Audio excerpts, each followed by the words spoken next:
జై శ్రీరామ్. అందరికీ నమస్కారం. వెల్కమ్ టు న్యూస్ అఖండ. నేను మీ కస్తూరి శ్రీధర్.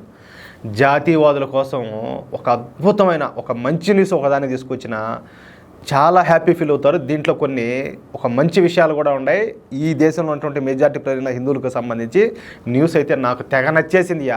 మీకు కూడా నచ్చుతుంది అనుకుంటా. నేను ఇంకా అసలు విషయానికి వచ్చా, లేట్ ఎందుకు. ఈ బంగ్లాదేశీ ముస్లింలు అలాగే రోహింగ్యా ముస్లింలు వీళ్ళు ఏంటంటే అభినవ్ శూర్పణఖ మమతా బెనర్జీ దయ వలన మన దేశంలోకి పెద్ద ఎత్తున వీళ్ళందరూ కూడా చొరబడతా ఉన్న సంగతి మీకు అందరికీ తెలిసిందే. ఎందుకంటే ముందుగా పశ్చిమ బెంగాల్ చేరిన వీళ్లను, అంటే ఎవరు, ఈ బంగ్లాదేశ్ ముస్లింలు కావచ్చు లేకపోతే ఈ రోహింగ్యా ముస్లింలు కావచ్చు, వీళ్ళని ఏంటంటే దేశంలోని వివిధ ప్రాంతాలకు విస్తరించేందుకు కొన్ని ఏజెన్సీలు పనిచేస్తూ ఉంటాయి అన్నమాట. ఎక్కడ? ఆ పశ్చిమ బెంగాల్లో. ఈ ఏజెన్సీలు పశ్చిమ బెంగాల్లోని ఈ బంగ్లాదేశ్ ముస్లింలను అలాగే రోహింగ్యా ముస్లింలను ఒక్కొక్క రాష్ట్రానికి ఒక్కొక్క రూపంలో అక్కడి నుంచి షిఫ్ట్ చేస్తూ ఉంటారు. ఆయా రాష్ట్రాలకు చేరుకున్న ఈ బంగ్లాదేశ్ ముస్లింలకు అలాగే ఈ రోహింగ్యా ముస్లింలకు అక్కడ స్థానికంగా ఉండే ఒక వర్గం వాళ్ళు సాయం చేస్తూ ఉంటారు. ఒక వర్గం వాళ్ళు అంటే ఇంక వాళ్ళోళ్ళే. తద్వారా వీళ్ళు ఏంటంటే భారతదేశంలోని వివిధ ప్రాంతాలలో స్థిరపడి వాళ్ళ జనాభాను అమాంతంగా పెంచేస్తూ ఉంటారు. అసలు కుట్ర ఏంటంటే అదే. ఫస్ట్ ఆఫ్ ఆల్ వాళ్ళు కోరుకుంటుంది ఏంటంటే ఈ దేశంలో ఇప్పుడు మెజార్టీ ప్రజలైన హిందువులతో పాటు వీళ్ళ జనాభా కూడా పెరిగితే ఏంటంటే అప్పుడు వాళ్ళు ఓట్లు పెరుగుతాయి, వాళ్ళ ఓటింగ్ శాతం పెరుగుతుంది. మనోళ్ళు అయితే పిచ్చేదోళ్ళు ఈ పార్టీకి నుండి ఆ పార్టీకి నుండి ఓట్లేసి ఎవరికి ఓట్లు వేయాలో తెలియక అసలు నిజాలను గ్రహించలేక మనోళ్ళు దిక్కులేని ఏడు పెడుచారు. కానీ మనోళ్ళ కనీసం ఇప్పటికి కూడా తెలివి తెచ్చుకోలేక ఓళ్ళు అట్ట కాదు, వాళ్ళు చదువుకోనోడైనా వాడు ఎట్టటోడైనా కూడా పక్కా ఒక ఐడియాలజీతో ఒక ప్లాన్ ప్రకారం పోతారు వాళ్ళు. మన మాదిరి వాళ్ళు ఏం ఎదవలు కాదు, మన వాళ్ళ మాదిరి.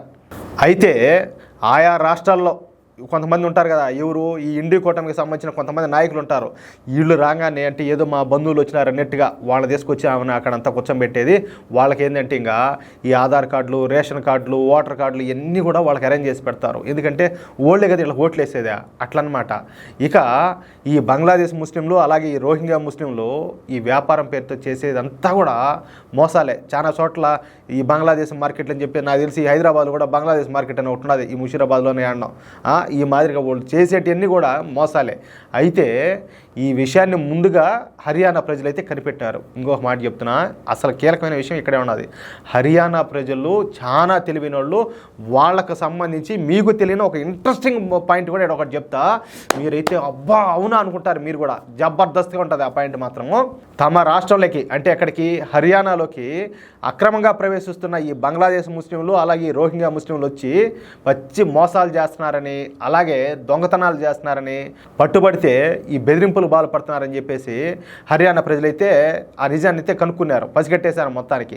దీంతో హర్యానాలోని వివిధ ప్రాంతాలలో ఈ రోహింగ్యా ముస్లింలకు అలాగే బంగ్లాదేశ్ ముస్లింలకు వ్యతిరేకంగా పెద్ద పెద్ద బోర్డులు అయితే ఏర్పాటు చేస్తున్నారు. ఏది ఇప్పుడు మన ఊళ్ళలో మనం చూస్తూ ఉంటాం, ఈ గ్రామంలో నివసించేదంతా కూడా హిందువులే, ఈ గ్రామంలో అన్ని మత ప్రచారం జరగకూడదు, ఈ గ్రామంలో అన్ని మత ప్రచారం నిషేధం అని చెప్పి ఎట్లా బోర్డులు అయితే పెడతా ఉంటారో ఆ విధంగా బోర్డులు అయితే పెడతారనమాట.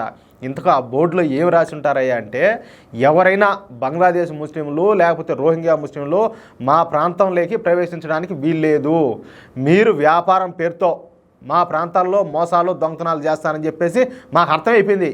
మీరు ఎదవలని, మీరు డకోటాలని, మీరు డకాయిట్లని మాకు అర్థమైపోయింది. కావున మీరు ఎట్టి పరిస్థితుల్లో మా ప్రాంతాల్లోకి అడుగు పెట్టడానికి వీల్లేదు.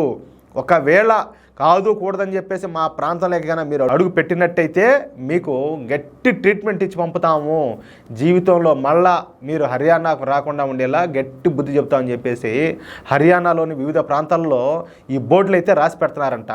ఎట్లా చూడు అదిరిపోవాలి అట్నే ఆ మాదిరిగా. ఎందుకంటే ఈ బంగ్లాదేశ్కి సంబంధించిన వాళ్ళు కావచ్చు అట్లాగే ఈ రోహింగ్యాకి సంబంధించిన వాళ్ళు కావచ్చు, వీళ్ళంతా కూడా ఈ చొరబాటుదారుల రూపంలో వచ్చి ఈ దేశవ్యాప్తంగా వాళ్ళు విస్తరిస్తూ ఉంటారు. కాబట్టి మనం ఏ విధంగా అయితే మన గ్రామాల్లో ఈ గ్రామంలో అన్యమత ప్రచారం నిషేధం అని చెప్పి ఎట్టయితే రాస్తామో అదేవిధంగా ఇప్పుడు ఈ హర్యానా వాళ్ళను మనం స్ఫూర్తిగా తీసుకొని మా గ్రామంలోకి ఇదిగో ఫలానా బంగ్లాదేశీలు కావచ్చు లేకపోతే హర్యానా వాళ్ళు కావచ్చు, అది గ్రామం కావచ్చు పట్టణం కావచ్చు వార్డు కావచ్చు అది ఎక్కడైనా కావచ్చు, వీళ్ళు మా ఏరియాలోకి రాకూడదు, వచ్చితే మీకైతే ఈ మారి బడితి పూజ జరుగుతుంది, మీ గజ్జి పూజ అయితే చేస్తాం అని చెప్పేసి ఇలాంటి బోర్డులు పెట్టాల్సిన అవసరం ఎంతైనా కానీ ఉండాలి.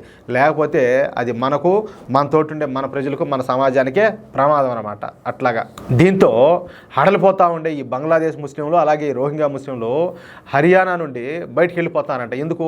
ఇంకా వాళ్ళు చాలా పవర్ఫుల్ వాళ్ళు, అసలు మామూలుగా ఉండదు వాళ్ళతోటి. వాళ్ళు చెప్పినా కూడా ఈ మాది చేశానంటే అసలు ఎముకలో సున్నమయ్యేట్టుగా ఊడదంతారు. అట్టుంటుంది వాళ్ళతో. ఈ ఉద్యమం ప్రతి రాష్ట్రంలో వస్తే ఇక మన దేశానికి బట్టిన ఈ అక్రమోత్సదారుల పేడైతే వదిలిపోతుంది.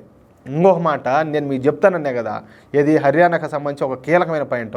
అది వినండి, దీన్ని బట్టి మీకు అర్థమవుతుంది అసలు హర్యానా ప్రజలు హిందుత్వం మీద కావచ్చు, మన దేశం మీద కావచ్చు ఎంత కమిట్మెంట్ ఉండేవాళ్ళు.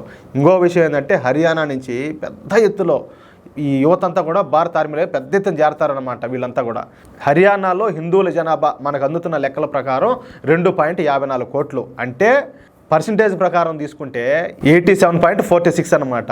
ఇంకా ముస్లిం జనాభా తీసుకుంటే 7.03% ఓన్లీ, అంటే 17.81 లక్షలు ఎంతమందిలో, ఈ 2.5 కోట్లలో. అలాగే సిక్కులు వచ్చేసి 4.91%.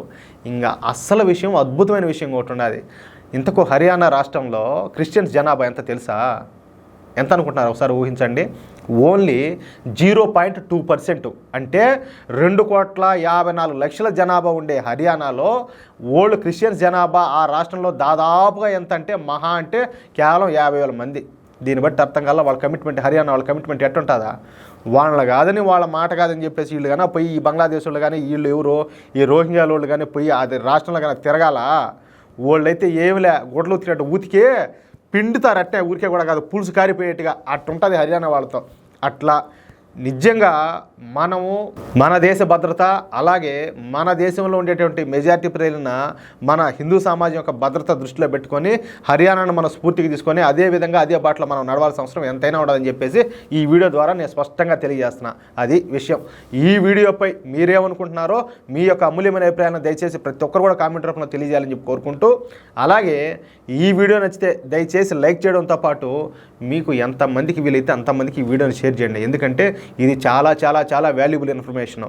దీన్ని నలుగురు తెలుసుకోవాలా, వాళ్ళు కూడా స్ఫూర్తి పొంది ఆ విధంగా హర్యానా ప్రజల బాటలో మన వాళ్ళు కూడా నడవాలా. కాబట్టి మీకు ఎంతమందికి వీలైతే అంతమందికి షేర్ చేయండి. అట్లాగే ఇంతవరకు ఎవరైనా కూడా మన ఛానల్ సబ్స్క్రైబ్ చేసుకోకపోయినట్లయితే దయచేసి ప్రతి ఒక్కరు కూడా మన ఛానల్ సబ్స్క్రైబ్ చేసుకొని తప్పనిసరిగా మేము అందించే ఈ విలువైన వార్తలను ఎప్పటికప్పుడు పొందడం కోసం ఈ నోటిఫికేషన్ సింబల్ను తప్పనిసరిగా ఆన్ చేసుకుంటారని చెప్పేసి నేను భావిస్తూ ఉన్నా, మిమ్మల్ని అందరినీ కోరుతా ఉన్నా. జై శ్రీరామ్.